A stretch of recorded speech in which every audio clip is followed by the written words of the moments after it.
Bom, gente, então agora a gente vai falar um pouco sobre o gráfico de Pareto. O gráfico de Pareto é uma das maneiras de nós visualizarmos frequência de variáveis classificatórias. Mas por que ele é tão importante que a gente coloca ele à parte?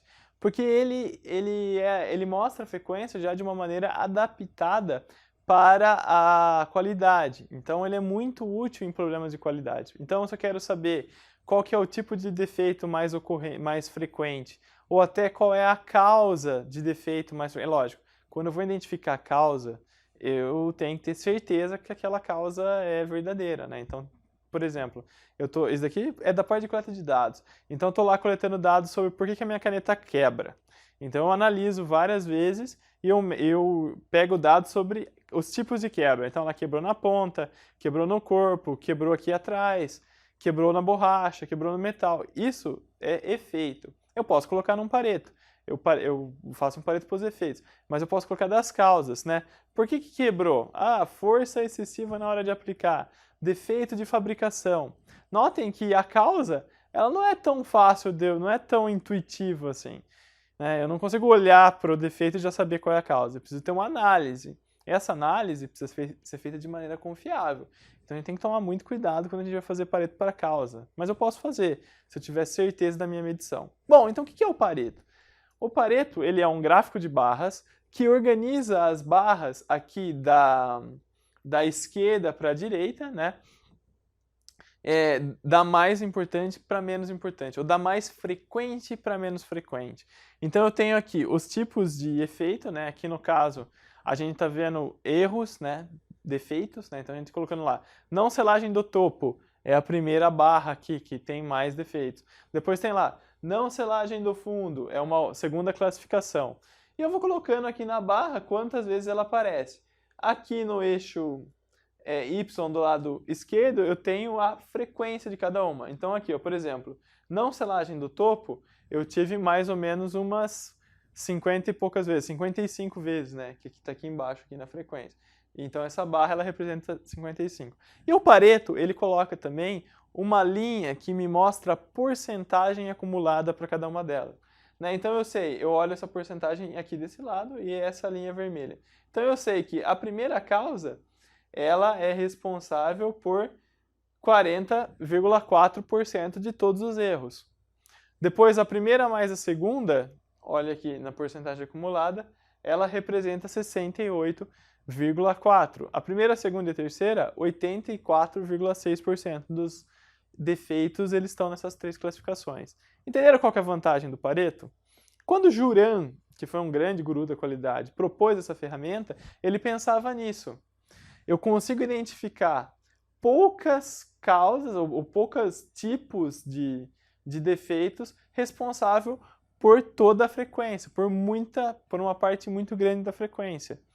Então, qual que é a implicação disso? Eu atacando essas causas mais frequentes, eu vou ter um ganho muito rápido. Então, se eu desenvolver uma mudança que resolve a não selagem do topo, eu vou conseguir reduzir em 40% a incidência de defeito nesse meu produto. Perfeito? Isso é muito útil. Quando o Juran deu o nome de Pareto para essa ferramenta, ele estava se inspirando no Vilfredo Pareto, que era um economista lá do século XIX, inclusive ele foi um cara envolvido aí com fascismo. Ele tem uma história conturbada, o Pareto. Mas o Pareto, né, o Juran viu isso porque o Pareto ele foi um dos primeiros caras a colocar a academia, a ficar famoso por dizer que pouca gente ganha muito e muita gente ganha pouco. Pode parecer óbvio, né? E o Pareto, naquela época, ele fez um estudo lá e ele falou que esse muito e pouco era 80-20, né? Então, 20% das pessoas tinham 80% da renda e 80% das pessoas tinham só 20% da renda. Isso ficou conhecido como princípio de Pareto. E o princípio de Pareto também fala, né? Poucas pessoas são responsáveis por maior parte da renda. Poucos defeitos são responsáveis pela maior parte da frequência. E o Juran absorveu isso. É lógico, tem até um slide para a gente comentar isso, mas nem sempre o princípio de Pareto é verdadeiro, né? Não é tudo 80-20. Né? Se a gente for ficar olhando, tem empresas que colocam, né, o formulário, você tem que atacar plano de ação para 20% das causas aqui. Né? Para as primeiras 20% das causas que aparecem. Isso não faz muito sentido, né? Que o seu processo pode não ter o princípio de Pareto, né? E é engraçado que o Pareto, ele ficou louco por esse negócio do princípio. Louco. Ele ficou fissurado por esse negócio do princípio. Que depois de ele fazer esse negócio da renda e ver que 80% das pessoas produziam só 20% da renda, ele foi lá na fazenda dele e ele viu das frutas de pera lá, das árvores de pera, as pereiras. E ele, analisando as pereiras na fazenda dele, ele viu que 20% das pereiras produziam 80% das peras. Daí ele ficou com aquilo na cabeça. E muita gente ainda está com isso na cabeça, 80-20 como uma regra, um dogma, mas não é. A gente tem que atacar as causas, né, mais importantes aqui e deixar para pensar nas outras que são menos importantes depois. É isso que é a filosofia do Pareto. Tudo bem? Então, como é que a gente traça o Pareto? Para traçar o Pareto, a gente primeiro coleta os dados, óbvio, né? Então a gente coleta esses dados aqui que está igual na tabela. Eu vou falar melhor de como é que a gente coleta o dado para fazer o Pareto quando eu fizer o Pareto no Minitab com vocês. Mas também você pode fazer um Pareto no Excel. Dá um pouco mais de trabalho fazer no Excel, mas a gente tem aí uma planilha que já dá aí o Pareto para vocês. Inclusive está aí disponível, né? Para quem gostar de Excel e quiser fazer um Pareto no Excel, só usar essa planilha. Então a gente coleta isso, né, com as classificações. Como é classificação de efeito, né, depende do jeito que eu chamo, né? Então eu posso chamar, em vez de criar essa não selagem do topo, eu poderia estar analisando por uma ótica diferente, por um approach diferente. Isso é pesar no Pareto. Pode ser que com um approach a gente não tenha uma causa, um princípio de Pareto, mas por outro a gente tenha, né? Aqui eu estou vendo o tipo, né, não selagem no topo, não selagem no fundo, não selagem lateral. Eu estou vendo, né, o tipo e o local. Se eu estivesse vendo só como defeito de fabricação, defeito de etiquetagem, né, e defeito de, sei lá, impressão, se fosse uma caixinha, né, uma embalagem que estivesse fazendo. Então eu posso ver isso daí também com uma ótica de processo Fabris, enfim. Essa classificação é um pouco arbitrária. Depois que a gente coletou os dados, a gente vai lá e traça primeiro as barras, depois a linha de porcentagem acumulada e tem o nosso gráfico de Pareto. Nesse slide é um pouco do que eu falei para vocês, né, que às vezes a gente tem o princípio de Pareto sendo aplicado, então eu consigo atacar uma das causas, aqui no gráfico de cima, a causa A, eu consigo atacar uma das causas e ter um ganho muito grande, e às vezes eu não posso ter, o meu princípio de Pareto não se aplica, então eu tenho que trabalhar mais o processo como um todo, ou tentar avaliar isso daqui com uma ótica diferente, né? Mudar a maneira com que eu estou classificando ali A, B, C, D, né? Colocar um outro approach para os meus dados. Perfeito? Uma coisa que é muito legal do Pareto é que a gente pode fazer estratificação também na hora de apresentar o gráfico de Pareto. Então aqui a gente está analisando erro em relatórios de despesas.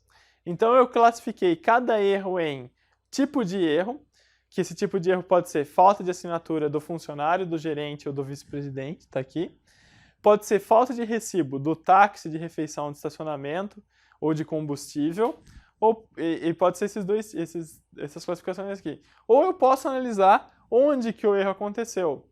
Ele pode ter acontecido em vendas, em RH, manufatura, engenharia, financeiro. Então eu tenho essa estratificação, né? Eu posso ver que em vendas o perfil do tipo de erro pode ser diferente do que em financeiro, tá? O Pareto a gente pode utilizar ele para isso e isso nos dá muita informação do nosso processo. Então tem aqui, né? Outra coisa que a gente pode fazer com o gráfico de Pareto é pensar em entrar nas estratificações bem a fundo, né? Então, por exemplo, eu posso fazer um primeiro Pareto com o nível de detalhamento X e depois eu vejo que uma dessas causas ela está muito grande, mas eu quero ainda destrinchar ela. Então eu vejo lá, falta de assinatura, mas onde é que acontece essa falta de assinatura? Eu posso pegar depois só os dados de falta de assinatura, que é o que está aqui, e fazer um Pareto dele. E assim por diante. Então eu vou dando zoom ali dentro do meu gráfico de Pareto. Perfeito? Parecido com uma coisa da estratificação, né? Que a gente pode fazer o Pareto para mostrar diferenças. Por fim, vale a pena um pouco a gente falar sobre Pareto e estabilidade, tá? Quando o meu processo está estável, ou seja, só com causas comuns de variação atuando sobre ele, que é exatamente esse primeiro caso aqui, os meus erros, os meus defeitos, as minhas classificações vão ter um perfil diferente do que quando ele está sob ação de causas especiais. Então, aqui eu tenho um tipo de Pareto e aqui eu tenho outro tipo de Pareto.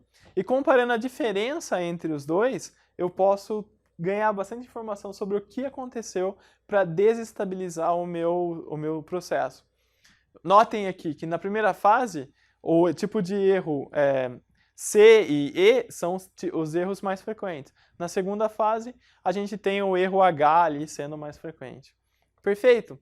Então, gente, agora a gente vai ver um pouquinho do gráfico de Pareto no Minitab e depois a gente vai começar a entrar na parte mais pesada de estatística. Eu vou falar com vocês um pouco da distribuição normal, que fundamenta a parte de análise de gráfico de controle e a parte de análise de capabilidade. É lógico, saber usar as ferramentas é muito importante, é o mais importante do curso. Só que também é bom ver um pouquinho de onde elas vieram, tá? E a gente não vai falar muito matematiquês, mas vai dar uma base boa para vocês.